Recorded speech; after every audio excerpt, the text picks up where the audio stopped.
المقطع الترويجي للحلقة الجديدة من مسلسل المدينة البعيدة. قلب الأحداث رأساً على عقب بينما كنا جميعاً نظن أن مينا قد ماتت. تبين أنها على قيد الحياة، وهذا غير مصير المسلسل كلياً. هذه المشاهد دفعت القصة إلى منعطف مليء بالتوتر والغموض. الآن السؤال الأكثر تداولاً: هل ستكشف مينا كل شيء لأجمل؟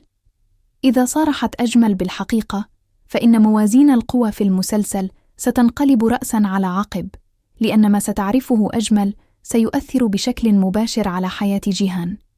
لكن بالنظر إلى طريقة بناء السيناريو، لا يبدو أن هذه الحقيقة ستنكشف سريعاً.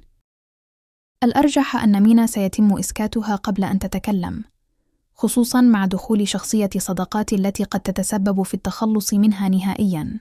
قصة حب جيهان وآليا وسط هذه الفوضى تسير كمن يلعب بالنار. على الرغم من الانجذاب القوي بينهما، إلا أنهما يواجهان عقبات متكررة. شعور جيهان بالذنب يمنعه من الاقتراب من آليا، بينما هي تعاني من خيبات الأمل بسبب هذه المسافة العاطفية. رغم رغبة الجمهور في أن ينعم الاثنان بالسعادة، فإن السيناريو لا يسهل طريقهما. احتمال موت مينا سيكون أحد أهم المنعطفات المصيرية في القصة، فإذا ماتت فعلاً فلن يكون مجرد خروج شخصية من الأحداث، بل سيؤدي ذلك إلى اهتزاز نفسية جيهان وتعميق شرخ علاقته مع آليا وزيادة شكوك أجمل. موت مينا سيشكل زلزالاً في المسلسل.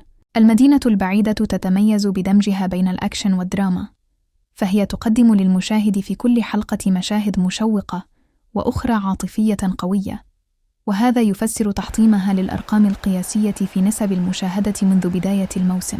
المؤشرات في الإعلان الترويجي توحي بأن أحداثاً أعنف ستقع لاحقاً، والسؤال الأبرز: هل سيكون جيهان حقاً قاتل مينا؟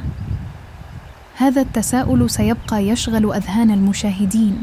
الخلاصة: الحلقة الجديدة ستكون مليئة بالأسرار بين مصير مينا وما ستعرفه أجمل. هذه التطورات ستكبر أكثر في الحلقات المقبلة، لتجعل المدينة البعيدة أكثر الأعمال إثارة للجدل في هذا الموسم.